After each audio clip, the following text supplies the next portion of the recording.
2010 Dodge Journey timing belt replacement, water pump replacement. This is for the 3.5 liter. I would start with the bottom on this unit.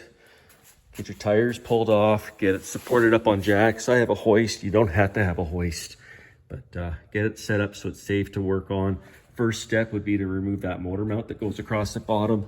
That's it sitting on the floor. You can pull that, nothing's gonna fall. It's a cross brace support, so no risk to anything falling, as long as your front motor mount's not broke. Anyways, pull that, get it out of the way. Support your engine.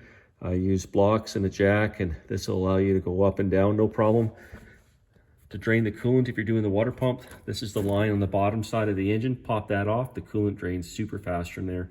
If it's taking a bit longer to drain, just pull your rad cap off and that should siphon the rest up. And the coolant will drain quick.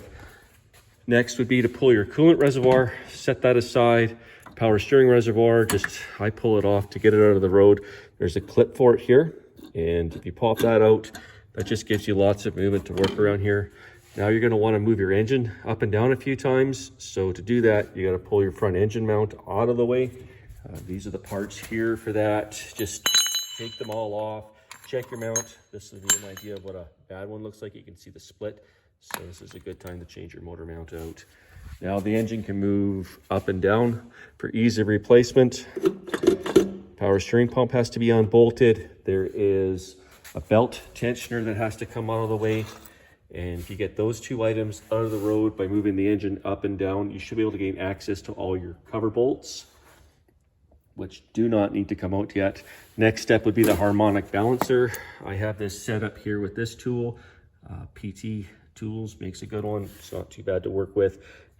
It's pretty straightforward. Just run it in there. And this would have been for the tool that I used, the middle one. And that was plenty long enough to get the vibration damper off. With the vibration damper off, you'll have access to all your cover bolts. That's the cover that sits up there.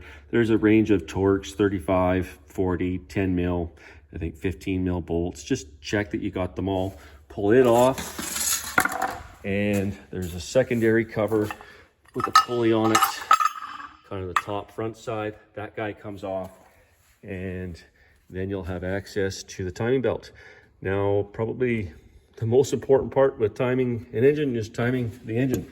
So the cams have marks like that on both sides. I use blue paint, you use whatever you want. Just make sure it's marked correctly. Left and right cams have to be timed, and the engine obviously has to be timed. And that mark is right there.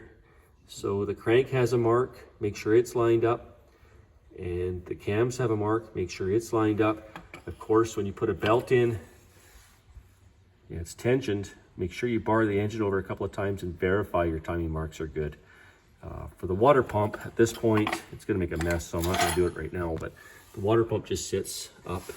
Can you see it? The water pump sits just up there. It's on the bottom. If I can see it, you see the coolant draining there. So this is a good time to change your water pump. This is a lot of work to do this job for a timing belt. The water pumps are cheap, so some kits come with them. Just change it out at the same time. There you go.